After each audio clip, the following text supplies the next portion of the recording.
Baba, kuna jambo ambalo kwa hapa nyumbani limekuwa ni kubwa. Kwa kuwa mimi nimekuwa nikifuatilia kile ambacho nakifanya Mavueni na kinanibariki sana. Kuna wakati fulani ulizungumza tu, watu wakaichukulia tu ni kama unaongea kwa habari ya dada yetu hapa nyumbani, Wema Sepetu, na ulisema huyu binti amekata tamaa na haamini kama Mungu anaweza kufanya. Uliguswa na ukamwombea. Ninaamini ulikuwa humjui kwa sababu uliona tu maybe kwenye social media. Kama utamjua utatueleza nini hasa kilikusukuma baba kuambia kuzungumza kile kwamba huyu binti atapata mtoto, na ndivyo ambavyo imetokea. Nadhani hata yeye Wema hakufahamu. Nini hasa kilikusukuma baba katika hilo? Kwa sababu na hili nataka niilete kwa wale ambao wanatafuta mtoto kwa muda mrefu, wamehangaika. Huu mkutano kupitia Wema natamani wafike ila waweze kumwona Mungu ambaye anakutumia siku zote. Jambo hili tangu mwanzo sikutamani kulizungumzia. Ndio baba. Hata nikija huko msimamizi wangu mimi nilimwambia jambo hili sikutamani kulizungumzia. Ndio. Lakini umeniuliza swali ambalo ningetamani kujibu. Ndio baba. Kwamba nini ilikuvutia ndio kufanya maombi? Ndio. Mimi sijawahi muona Wema Sepetu. Ndio. Wala sikumjua sana mimi. Ndio. Hadi wakati nilikutana na hiyo clip kwa YouTube. Ndio. Na kile kilichonivutia ndio ni uwazi wake. Ndio. Alikuwa wazi akasema mimi nimetamani kuwa na mtoto.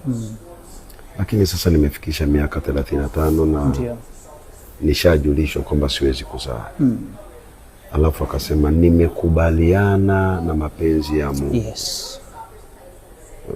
Unajua kuna yule ambaye anaweza akamkashifu Mungu. Ndio. Kwa nini Mungu ameninyima? Mungu ni mbaya. Nimekosea mtu nini? Labda nimerogwa. Yeye akasema imenibidi nikubaliane na Mungu na nampenda Mungu kwa uamuzi huo wake. Jambo hilo lilivutia moyo wangu sana. Amen. Kando na changamoto alilokuwa anapitia, hakupata nafasi ya kumkashifu Mungu. Amen. Jambo hilo bado linaguza moyo wangu sana. So nikaona mtu mzuri, sijui kama hicho ni Kiswahili, mtu mzuri ndani yake ama utu uzuri ndani yake, kwamba kando na mabaya na machungu aliyokuwa anapitia, akamwambia Mungu na kushukuru. Na nilipokuwa nafanya maombi mimi simjui kabisa, simjui, lakini nilivutwa sana na niite ni uungu wake. Mtu kukubali jinsi Mungu alivyofanya hata kama ajui sababu ni gani. Na nadhani mimi sikumponya na mimi sikumpa mtoto. Mungu ndiye alimponya na Mungu akampa mtoto. Naomba urudie sentence tena baba. Mimi sikumponya. Ndio. Mimi sikumpa mtoto. Amen. Mungu ndiye aliyemponya na akampa mtoto. Hallelujah. Sababu nafikiri huenda sio mimi peke yangu nimewahi kumwombea. Huenda sio mimi peke yangu nimewahi kuguzwa na changamoto aliyokuwa anapitia. Yes. Lakini mtu akienda kusikiliza maneno yake, utasikia kupenda jinsi alivyozungumza. Kwamba Mungu, mimi sina pingamizi. Kama ulipenda hivyo ni sawa. Sawa. Ijapokuwa inaniuma lakini lazima nikubaliane nayo. So nadhani Mungu kusikia maombi na kuona jinsi moyo wake ulivyokuwa. Ndio. Mungu akamponya na akampa mtoto. Sawa. Tufahamu ya kwamba kubarikiwa, Mungu kufungua mtu na kumponya mtu sio Ukristo. Ni imani. Ni imani. Maana kuna Wakristo wengi wasio na imani. Uponyaji sio Ukristo, ni imani ya mtu. Ndiposa yule mwanamke ambaye alikuwa anatokwa na damu aliamini. Yes. Wala hakuwa mmoja wa wafuasi wa Yesu kabisa. Yeye alisema nikiguza vazi lake. Amen. Lakini Petro alikuwa na Yesu na mama mkwe ni mgonjwa. Unaona? So Petro anasema tumekuguza tuko wengi. Kwa nini useme kuna mtu amekuguza? Akasema kuna mtu mwingine ameniguza tofauti. So mtu aliye na imani anaweza kupata chochote kila anachotaka kwa Mungu. Kabisa. Lakini kuna hao wa Kristo ambao wamezaliwa katika Ukristo lakini hawana imani. Ndio. Kwa hivyo mimi upande wangu nashukuru kwa kile ambacho Mungu amefanya kwake. Ndio. Sio kwangu. Amen. Amen. Alifanya kwa wema. Amen. Sio kwa Ezekiel. Amen. Na Amen. Ingetupasa sote tunaopenda mema tushukuru Mungu kwa kumtendea. Ukitaka kupendwa, penda mwenzako. Amen. Ukitaka kutendewa, jaribu kumtendea mwenzako. Amen. Sorry, ulishawahi kushika mimba before? Yes. Ulishawahi kushika mimba? Ndio. Na ni miaka mingapi tangu ushike hiyo mimba mpaka leo? Ilitokea 2008. Yeah. Na ni ujauzito wa mtu ambaye ulimpenda pia ama ilikuwa? Yes, sana. Ulikuwa wa nani? Mariam Stephen Kamu. Oh, really? Yeah. And alichukuliaje wewe kutoa mimba yake? Ama alikuwa yeye ni mtu pia ambaye hakuwa tayari na mtoto? Alikasirika, hakupenda. And alikuwa disappointed. Na nakumbuka hata it was kama a week before he died. Alikuwa ananipigia simu because me and him hatukuwaigi kuwa maadui. Though kila mtu alitake path yake. Yeye aliendelea na mambo yake na mimi ndio maana niko na mambo yangu. Lakini hatukuwaigi kuchukiana. So he was a person ambaye hata niambie uko poa bubu. Sasa lina kuona. And I swear to God, I felt so bad because he passed and he really wanted to see me and I didn't get the chance to see him. And katika maongezi yetu tu hivyo akananiambia unajua nakudai nakwambia hivi mimi nitahakikisha paka unafanya nini unarudisha watoto wangu. Yani hivyo unajua yani he was kind of like that. So sometimes I think to myself like maybe his spirit is wandering thinking no. Sasa why are you worried? I don't know because sometimes I think that labda it was an abortion gone wrong and like wamefanya vibaya maybe imeenda kutibua vitu. Kwamba unahisi labda katika kutoa na nini? Yes, kwa sababu I won't deny I have had lakini nimefanya kwa sababu I was still young. I felt like I wasn't ready. Unajua afu ndio nilikuwa niko naingia sasa katika ulimwengu wa mapenzi and I was still young and innocent. Bado nafikiria Mungu wangu mama Sepetu sasa hivi kweli na yani baada tu ya umisi ndo na mtoto. I was thinking ni moja kati ya watu wa karibu sana kwa 100% na shoga yako Wema Sepetu. Juzi kati kuna clip yake ilitambaa, alikuwa anafanya interview na moja kati ya swali ambalo liliulizwa kuhusiana na issue ya ujauzito. Yeye alidai kwa kauli yake kwamba sasa hivi imefikia muda amekata kabisa tamaa.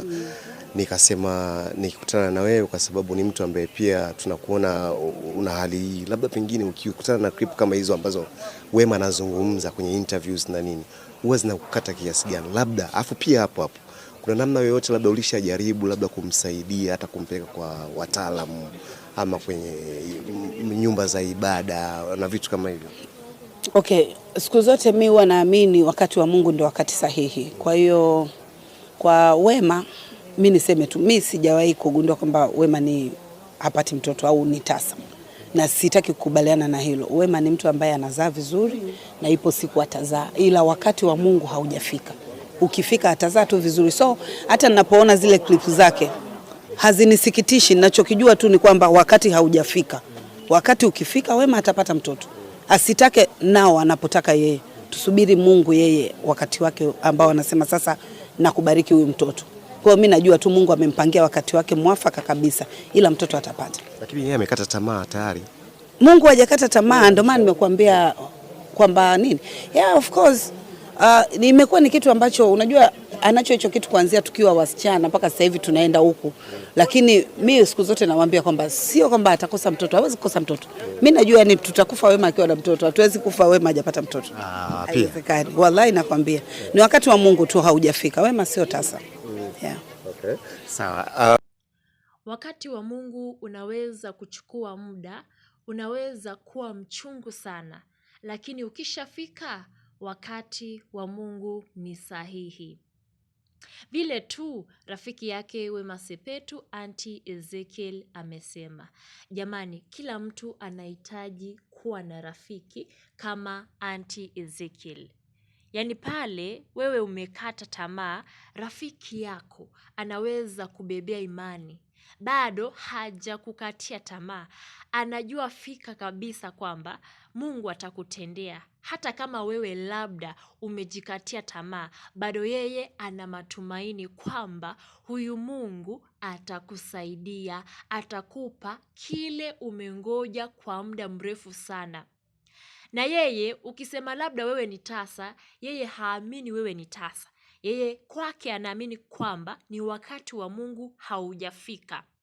Sasa inapaswa kungoja wakati wa Mungu, japo wewe hapo ulipo unajikatia tamaa. Jamani, kuwa na marafiki kama hawa ni nadra sana.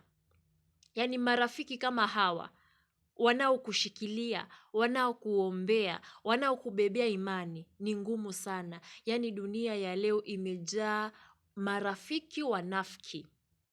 Wanafiki ndio tunaishi na wao in terms of friends. Wao hujiita marafiki, lakini they are backbiters.